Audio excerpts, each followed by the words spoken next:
आगे हमारा प्रश्न नंबर 2 है कि पूर्णांकों के निम्नलिखित युग्मों के लिए एचसीएफ और एलसीएम ज्ञात कीजिए और इसकी जांच कीजिए कि दो संख्याओं का गुणनफल जो होता है वो उनके एचसीएफ गुणा एलसीएम के बराबर होता है। तो पहली संख्या हमारी है 26 और 91। तो हम 26 और 91 के करते हैं गुणनखंड क्या बनेंगे। तो 26 की अगर हम गुणनखंड करें तो 26 में जाएगा 2 का भाग 13 पर जाएगा और 13 में 13 का भाग ही जाएगा 1 पर। तो 26 के गुणनखंड तो हो गए 2 गुणा 13 और 91 का गुणनखंड करें तो 91 में भाग जाएगा 7 पर। 13 सत्ते होते हैं 91, तो भाग जाएगा 13 पर। 13 एकम 13, तो ये हो गया 7 गुणा 13। अब इनका एचसीएफ निकालें हम, 26 और 91 का एचसीएफ। तो एचसीएफ जो होता है वो कॉमन गुणनखंड हो जाएगा, दोनों में 13 कॉमन है तो ये हो जाएगा 13 ही। और एलसीएम जो होगा इनका वो क्या हो जाएगा, प्रत्येक गुणनखंड की अधिकतम घात। तो जो गुणनखंड है वो सारे लिखने में 2, 13, 7 एक बारी है और 13 भी एक बारी है। तो इनका हम गुणा कर लेंगे, 7 दूए 14, 14 का गुणा करेंगे 13 से तो बन जाएगा 182। तो अब हमें ये जांच करनी है, ये एचसीएफ और एलसीएम हो गया। जांच करनी है कि दो संख्याओं का गुणा जो है वो एचसीएफ और एलसीएम के बराबर है या नहीं है। तो इसकी हम जांच करते हैं। इसके लिए दोनों संख्याओं का गुणनफल, दोनों संख्याओं का गुणनफल।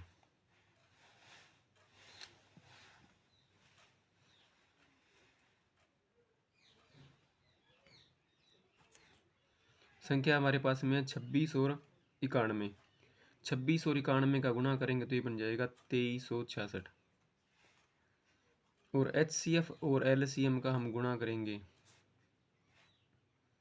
13 गुणा 182, तो ये भी बनेगा 2366। तो ये मान लो समीकरण नंबर 1 है, ये वाली समीकरण नंबर 2। तो समीकरण 1 और 2 से स्पष्ट है कि समीकरण 1 व 2 से स्पष्ट है कि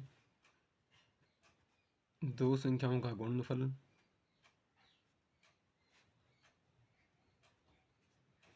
बराबर उनका एचसीएफ और एलसीएम। यानी दो संख्याओं का गुणा जो होता है वो उन दोनों के एचसीएफ और एलसीएम के गुणनफल के बराबर होता है। दूसरा प्रश्न हमारा है 510 और 92। तो इसमें सबसे पहले हम 510 के करते हैं गुणनखंड। तो जो 510 है सम संख्या है तो 2 का भाग जाएगा, 2 का भाग करेंगे 2 दूए 4, 1 बचेगा 10, 2 पंजे 10, फिर 1 बच गया 2 पंजे 10। तो 5 और 5 10 और 2 12, इसमें भाग जाएगा 3 का, 8 दिए 24 और 5 दिए 15।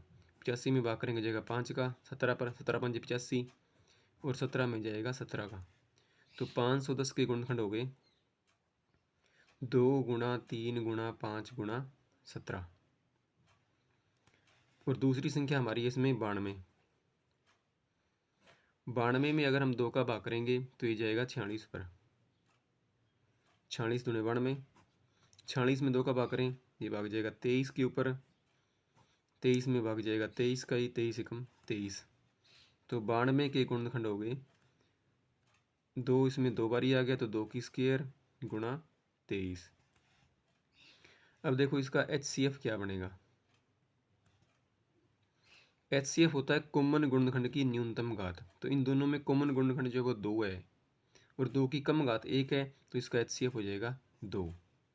और एलसीएम जो होता है वो होगा प्रत्येक गुणनखंड की अधिकतम घात के जो गुणनखंड है उनका गुणनफल।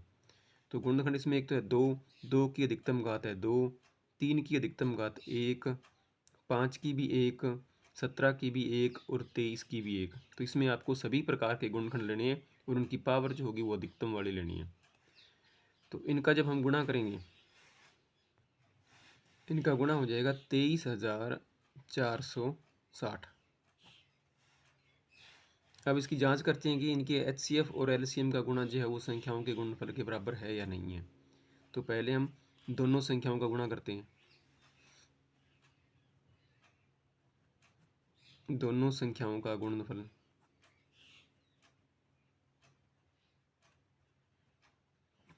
संख्या हमारे पास में है 510 और 92। तो 510 और 92 का गुणा करेंगे ये हो जाएगा 46,920।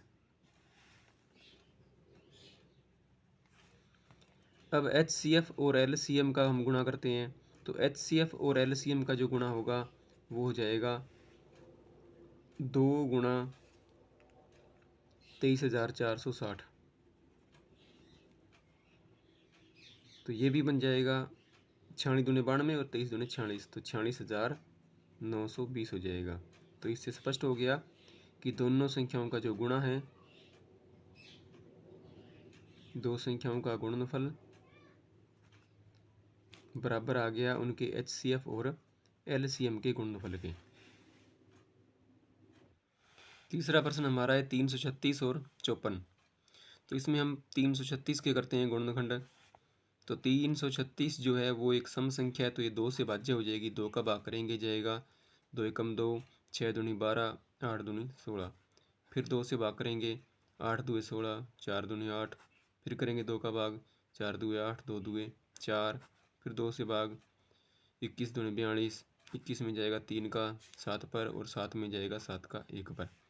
तो इसमें आ गया 2 तो आ गया 4 बारी और 3 1 बारी और 1 बारी इसमें आ गया 7। अब करते हैं हम 54 के गुणनखंड। तो 54 जो है ये भी एक सम संख्या है, तो 2 से भाज्य हो जाएगी। 2 का भाग करेंगे जाएगा 27 पर, 27 में जाएगा 3 का भाग 9 पर, 9 में जाएगा 3 का भाग 3 पर और 3 में जाएगा 3 का भाग 1 पर। तो ये हो गया 2 गुणा 3 आ गया, इसमें 3 बारी 3 की पावर होगी 3।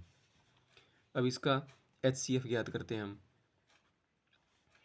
HCF क्या होता है? कॉमन गुणनखंड की न्यूनतम घात। तो इनमें कॉमन गुणनखंड कौन से है? 2 और 3 आ रहे दोनों में। तो 2 की कम घात है 2 और 3 की कम घात 1। 2 की कम घात 1 है और 3 की कम घात भी 1 ही है। 3 गुणा 2 हो गया 6। HCF तो इसका आ गया 6। LCM के लिए सभी प्रकार के गुणनखंड जो है उनकी अधिकतम घात लेनी होगी। तो गुणनखंड इसमें है 2 की पावर अधिकतम है 4, 3 की अधिकतम पावर है 3 और 7 इसमें है 1 ही बारी। और इनका जब हम गुणा कर देंगे तो ये बन जाएगा